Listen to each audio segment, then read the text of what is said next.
Alright, let's start with the obvious. Why did thousands of people travel across the globe, some flying thousands of miles, to a rain-soaked stadium in Springfield, Illinois, for a baseball game that wasn't even guaranteed to happen?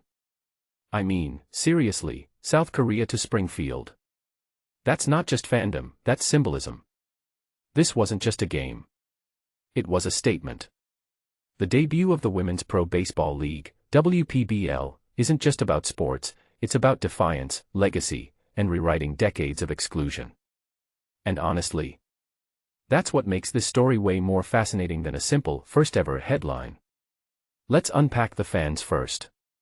People weren't just excited to see baseball, they were starving for representation. You've got grandparents flying in to watch their granddaughter play, kids getting autographs like they're meeting superheroes, and merch lines so wild they had to cap purchases. Why? Because this isn't just about buying a hat, it's about owning a piece of history. And the fact that so many fans admitted their team loyalty was arbitrary. That tells me something huge. People aren't just here for the sport, they're here to support a movement. They're saying, we believe women belong in baseball, and we're ready to invest emotionally and financially. Now, let's talk about the players. These women didn't take the easy path. They were told, from age 4 or 5, that baseball wasn't for them, that they'd have to stop playing once they grew up. But here's the thing, being told no didn't stop them. It ignited them.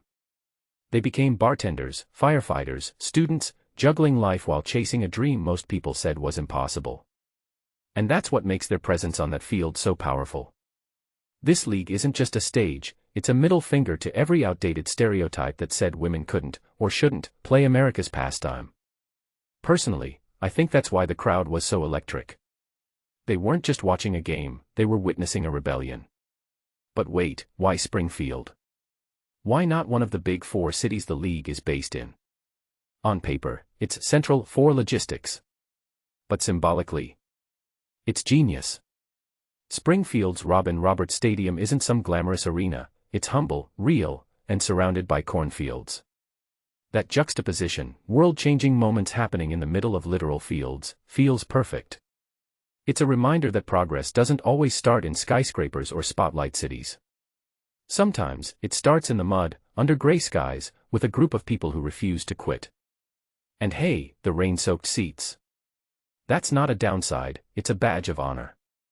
If you're willing to sit in the cold and wet to watch history, you're not just a fan.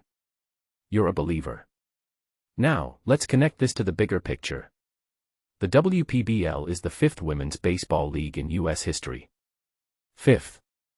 And the players are saying, we want to be the last. That line gutted me. Not because it's dramatic, but because it's exhausting. Imagine fighting so hard for something that should have been normal decades ago. But here's the twist, this league feels different. Why? Because of the infrastructure. Justine Siegel, the commissioner, built baseball for all to create pipelines for girls to play. That's not just leadership, it's strategy. This isn't a flash-in-the-pan gimmick. It's a calculated, long-term play to make sure women's baseball isn't a novelty anymore. And the fact that some players are already in viral leagues like Banana Ball. That's proof they can compete and entertain.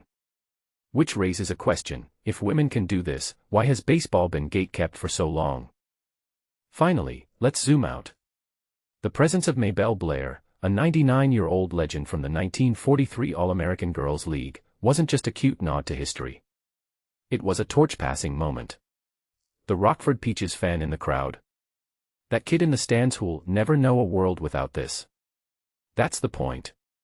Generations of women were erased, sidelined, or forgotten. But now, little girls get to grow up knowing women's baseball isn't a thing of the past, it's their future. And that's why this league matters. It's not just about sports. It's about rewriting cultural DNA. So here's my closing thought, what happens when little boys and girls grow up assuming women belong in baseball? What other barriers start to crumble? That's the real home run here. And honestly, that's why I can't stop thinking about this rainy day in Springfield.